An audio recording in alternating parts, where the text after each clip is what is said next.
안녕하세요. 오늘의 이야기는 그동안의 지하 세계에 대한 이야기하는 또 다른 통찰력을 가져다 줄 수 있는 내용입니다. 과연 이번 이야기가 여러분들께 어떤 퍼즐 조각으로 안내해 줄지, 그리고 그 종착역이 어디인지는 온전히 여러분들에게 맡기며 시작합니다. 그 주인공은 놀랍게도 아담과 하와의 이야기인데 그들에 대한 고대 기록의 내용입니다. 이는 아담과 하와가 동산에서 추방된 이후에 가인이 동생 아벨을 죽일 때까지의 상과 시간을 자세히 설명합니다. 그리고 그것은 아담과 이브의 첫 거처인 보물의 동굴에 대해서 알려줍니다.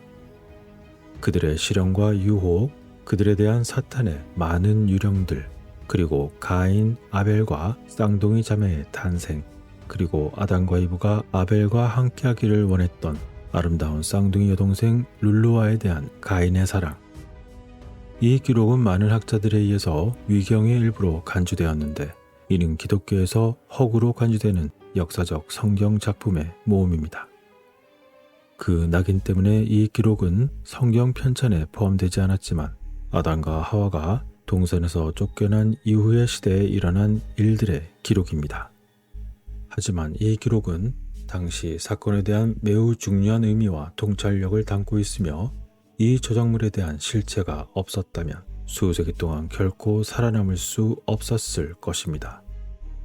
그러나 우선 말씀드릴 것은, 이 기록은 입에서 입으로 전해져 내려오는 그러한 이야기의 한 버전으로서 알려지지 않은 이집트인의 작품이며, 최초의 인간 생명이 창조된 때와 누군가 마침내 그것을 기록하기로 결정한 때를 연결시켜주고 있습니다. 그리고 역사적인 암시가 없기 때문에 정확한 연대를 밝히기는 어렵지만, 모든 기록들을 감안할 때 그리스도의 탄생보다 훨씬 이전에 기록된 것으로 보입니다. 이 기록의 일부는 유대교 탈무드와 이슬람 코란에서도 인용되는 것처럼 보이는데, 이는 원본 문학에서 이 기록이 얼마나 중요한 역할을 했었는지를 보여줍니다. 그럼 이제 잘 알려지지 않은 새로운 이야기의 세계로 안내하도록 하겠습니다. 하나님은 에덴에서 쫓겨난 아담에게 보물의 동굴에 살라고 명하셨다. 셋째 날에 하나님이 세상의 동쪽 세계 경계에 동산을 심으셨다. 그 동쪽에는 해 돋는 곳으로 물만 있었고, 그 물은 온 천하를 두르며 하늘의 경계까지 이어졌다. 동산의 북쪽에는 다른 어떤 것보다 맑고 깨끗한 물의 바다가 있으며, 다른 것과는 달리 순수한 맛이 있고, 그 맑음으로 인해 땅의 깊이를 엿볼 수가 있다. 그 바다에서 몸을 씻으면 그 청결함으로 인해 비록 검었더라도 그에서 벗어나 흰 것보다 더욱 희어질 것이요 깨끗해질 것이다. 하나님은 기쁨으로 그 바다를 창조하셨다. 그분은 그가 만들 사람에게 무슨 일이 벌어질 것을 알고 계셨고, 그가 동산을 떠난 후에는 사람들이 땅에서 태어나야 할 것이다.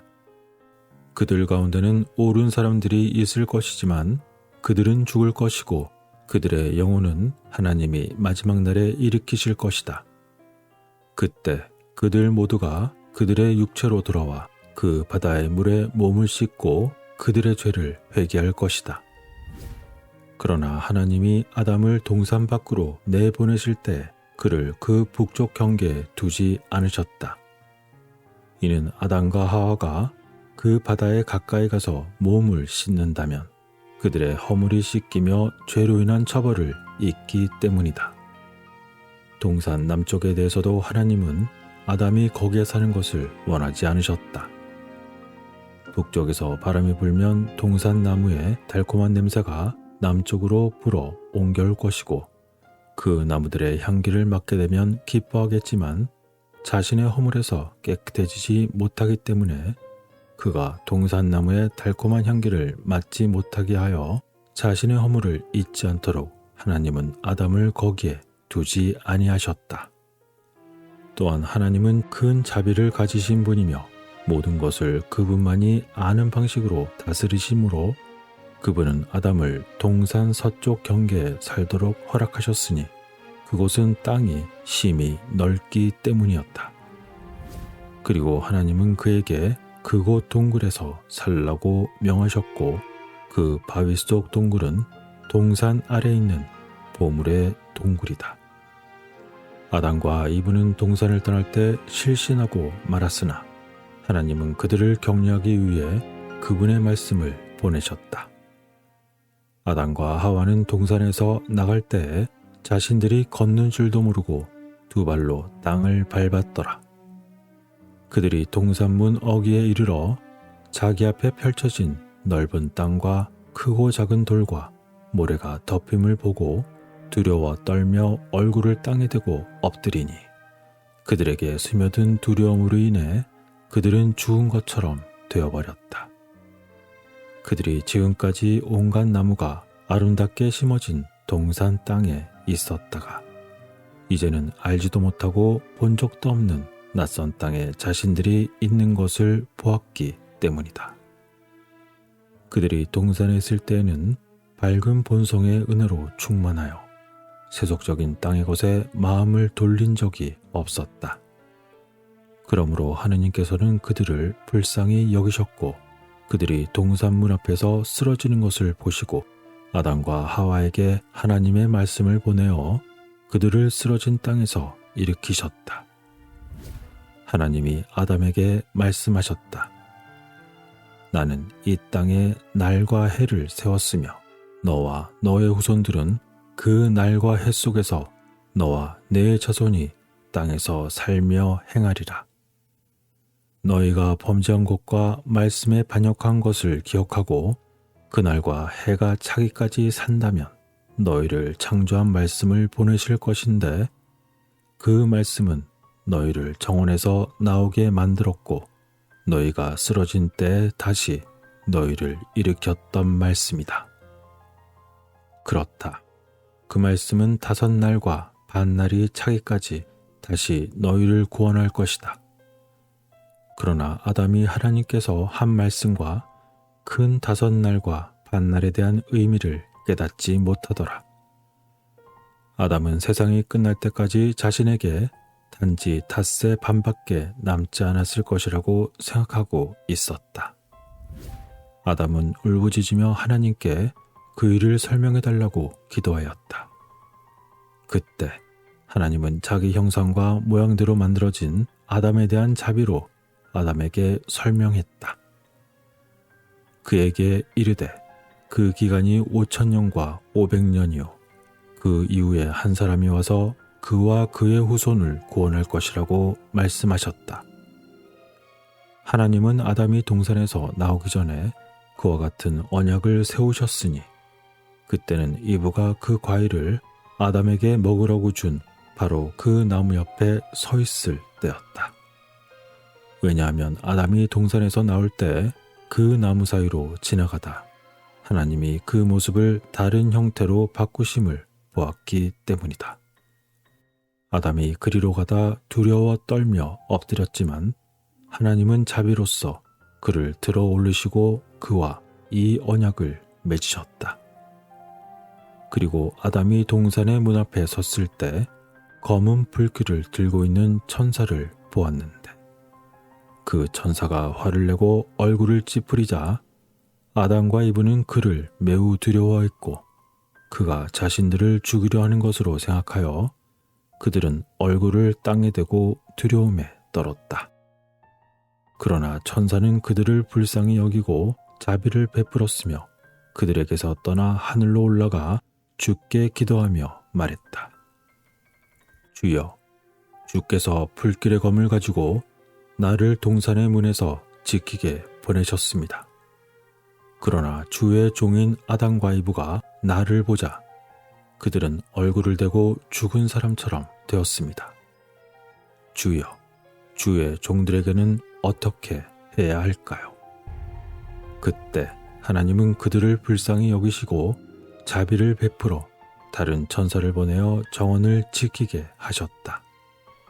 그리고 주의 말씀이 아담과 이브에게 이르러 그들을 일으켜 주셨다. 주께서 아담에게 말씀하셨다.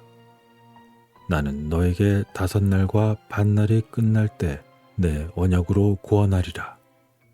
그러므로 너는 마음을 강하게 하고 내가 이전에 내게 말한 보물 동굴에 머물러 있을지니라.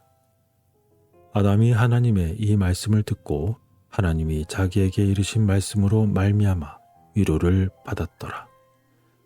그가 그를 구원할 방법을 그에게 말씀하셨기 때문이다. 그러나 아담과 이브는 그들의 첫 번째 집이었던 동산에서 나온 것을 매우 슬퍼하며 울었다.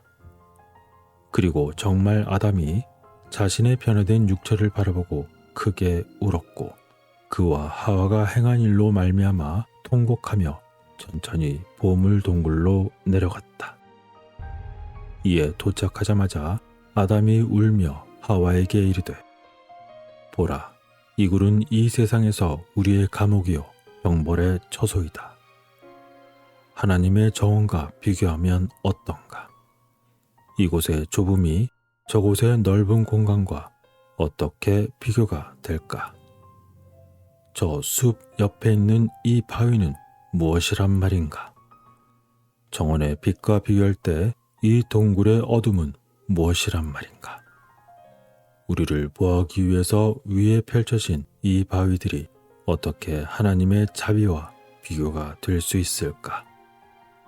동산의 땅과 비교할 때 이 동굴의 돌들의 흙이 흩뿌려진 이곳과 맛있는 과일나무가 심어져 있는 정원이 어떻게 비교가 될까? 아담이 하와에게 이르되 자, 너와 나의 눈을 보라. 전에 천사들이 천국을 찬양하며 바라보던 그 눈이다. 그러나 이제는 우리가 본 것 같이 보지 못하고 우리의 눈은 육체가 되었으며 이전에 보던 것처럼 볼 수 없도다. 아담이 다시 하와에게 이르되 오늘날 우리의 몸이 이전에 동산에 살던 때에 비해서 어떠한가? 그렇게 말한 이후로 아담은 힘들게 보물 동굴에 들어가고 싶어 하지 않았으나 하나님의 명령에 순종하며 스스로에게 말했다. 내가 동굴에 들어가지 않으면 나는 다시 죄인이 될 것이다. 과연 그들의 이야기는 이후에 어떻게 진행이 될까요? 늘 재미있는 이야기를 해드리고자 항상 노력하며 열심히 작업하다 기력이 딸리는 관계로 여기서 일단 마치겠습니다. 저 부분에서 말씀드린 이야기의 종착역은 여러분들의 선택에 따라 달라질 것이라는 의미는 통찰력에 따른 퍼즐의 그림은 여러분 각자의 몫이라는 점과 함께 또 다른 의미로는 많이들 안 보시면 이야기를 끝까지 안 어쨌건 이어질 이야기를 기약하며 다음 영상에서 뵙겠습니다.